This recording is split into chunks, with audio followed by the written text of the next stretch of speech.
রূপোর কয়েন পেয়ে অয়ন সেদিনই বাজারে গেল। মায়ের জন্য ভালো ওষুধ কিনল, সঙ্গে একটু দুধ আর চালও। কয়েকদিনের মধ্যেই মায়ের মুখে হাসি ফিরল। অয়নের মনে হচ্ছিল যেন অচেনা কোনো শক্তি তাকে আগলে রাখছে।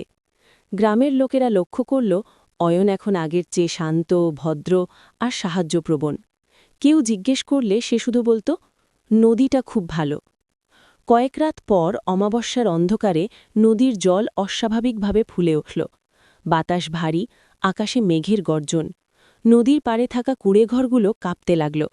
মানুষ ভয়ে চিৎকার করতে করতে ছুটে এল। অয়ন নদীর দিকে তাকিয়ে দাঁড়িয়ে রইল। তার মনে পড়ল নীলার শান্ত মুখ।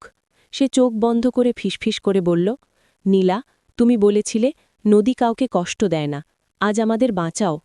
হঠাৎ নদীর বুক জুড়ে নীল আলো ছড়িয়ে পড়ল।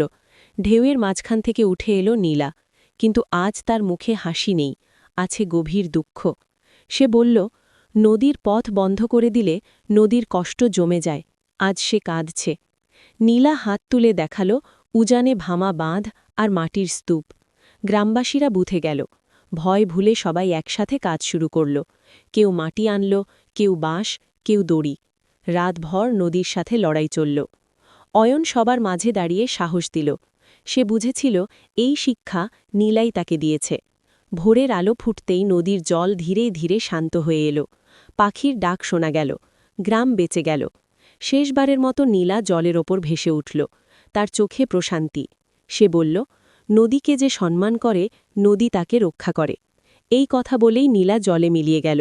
অয়ন জানত নীলা শুধু জলপরী নয়, সে প্রকৃতির কণ্ঠস্বর।